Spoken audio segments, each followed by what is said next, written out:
5 seconds.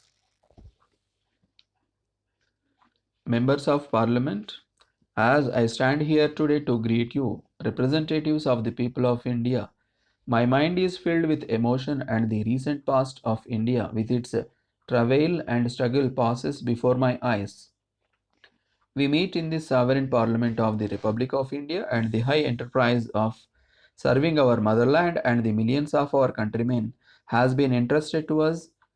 That is an immense and sacred trust, and as your president, I approach it with humility and prayer. On this historic occasion, our thoughts naturally turn to Mahatma Gandhi and our hearts pay homage to him. Let us accept our great task in the spirit of the Father of the nation who brought us our freedom.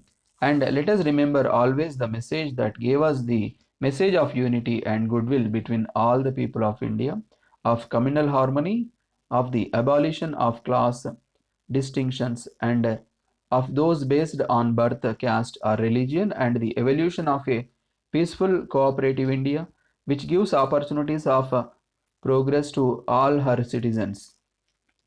It is the firm policy of my government to maintain the peace and friendship with all the nations of the world and to help in every possible way in the maintenance of world peace.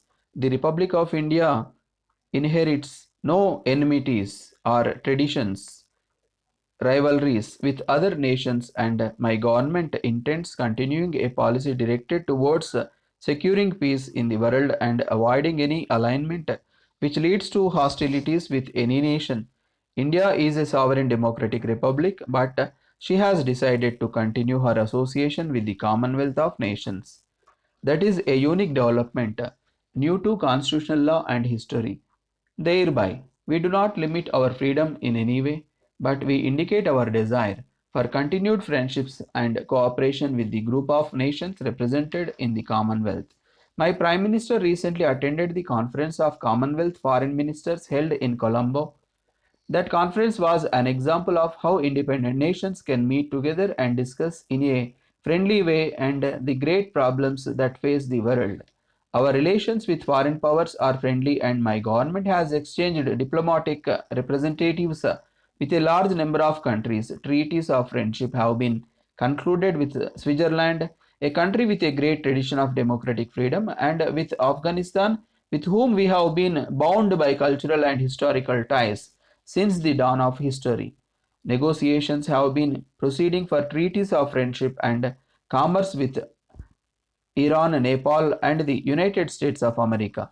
As you are aware, my Prime Minister visited this great country recently, and his visit led to a greater understanding and respect and closer ties between India and the United States. My government have recently accorded de jure recognition to the new government of China, and it is hoped that an exchange of diplomatic representatives will take place soon. With this great country, we have had friendship and cultural contacts for more than 2000 years. I trust that those friendly contacts will be maintained and will help in preserving the peace of Asia and the world. With the nations of Europe, America, and Australia, India is developing friendly contacts.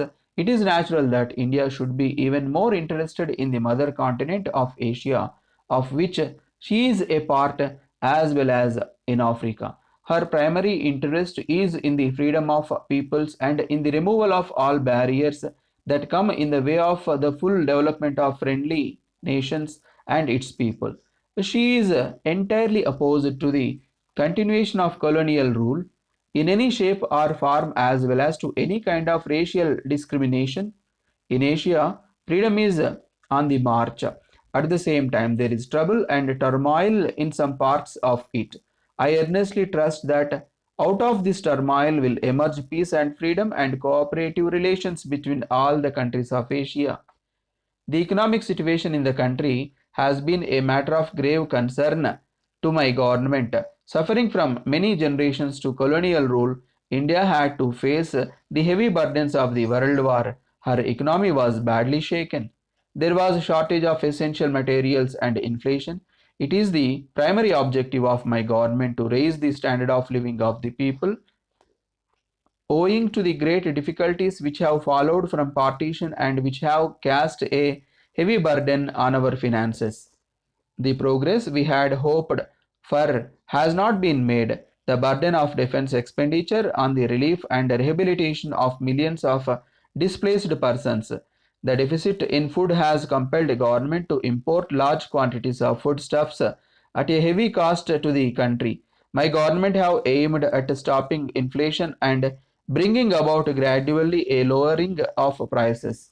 All the additional burdens and certain upsets which have taken place from time to time in our economy have delayed our progress in many important aspects of nation building, among them being education and health, to which my government attach great importance.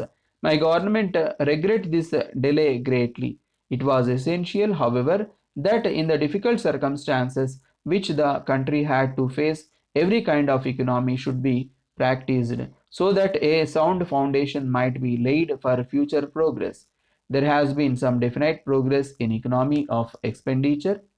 Our railways, which had suffered grievously during the war and immediately after the partition, have registered a welcome improvement in many directions. With the integration of the railways of Indian states and Union of States with the Indian government railways from April next, there will be practically one entirely nationalized railway system operating throughout the land. It is my government's intention to establish a planning commission so that the best use can be made of such resources we possess for the development of the nation. Such planning will need the help from Central Statistical Organization. It is proposed, therefore, to establish a Central Statistical Organization. It must be remembered that planning must have clear objectives and that any effort can only succeed with the full cooperation of the people. It can happen only when the government agencies and the popular enthusiasm and cooperation are yoked together.